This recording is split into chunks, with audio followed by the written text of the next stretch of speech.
عندك مشكلة في شفايفك متشققة وشكلها وحش ومش عاجباكي وبتضايقك؟ يلا بينا نشوف وصفتنا النهاردة. وصفة سهلة جدا لعلاج تشققات الشفتين بمكونات طبيعية موجودة عندنا في البيت. يلا بينا نشوف مكونات وصفتنا وطريقة استخدامها. السلام عليكم ورحمة الله وبركاته. اهلا بيكم في القناة. اللي اول مرة يشوف القناة يا ريت يدوس اشتراك ويفعل الجرس، ما تنسوش اللايك. النهاردة هنعمل مع بعض وصفة سهلة جدا بمكونات طبيعية لعلاج تشققات الشفايف.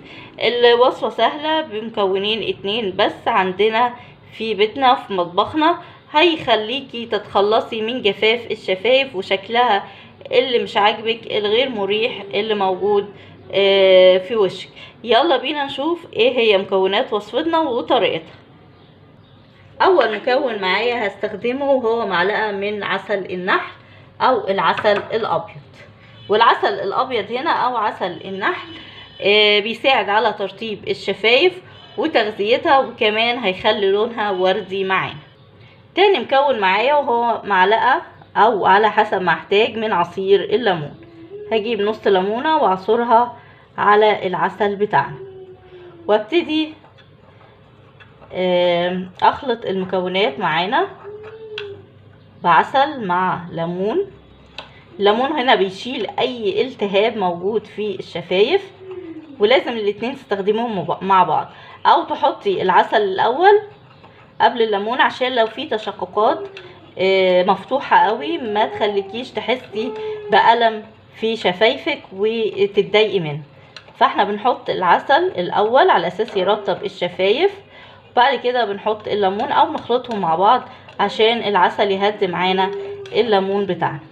الليمون بيشيل اي التهاب، وكمان بيخلي الشفايف بتاعتنا ترجع لطبيعتها من غير تشققات، من غير اي حاجة مخليه شكلها مش حلو. طبعا التهاب الشفايف او تشقق الشفايف بيجي نتيجة عدم شرب السوائل، برد شديد. الوصفة دي هتغنيكي تماما عن زبدة الكاكاو او اي منتج غير طبيعي بتستخدميه للشفايف. بالليل قبل ما انام ببتدي اخد بصباعي كده وابتدي ادعك شفايفي بهدوء من الوصفة بتاعتنا العسل والليمون.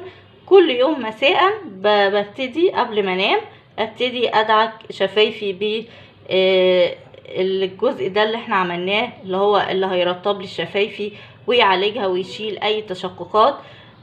الوصفة دي هتخلي شفايفك وردية وجميلة وجذابة.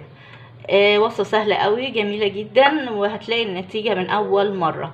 جربوها ان شاء الله هتعجبكم. لو عجبتكم يا ريت اشتراك وشير ولايك للقناة، وشكرا لكم والسلام عليكم ورحمة الله وبركاته.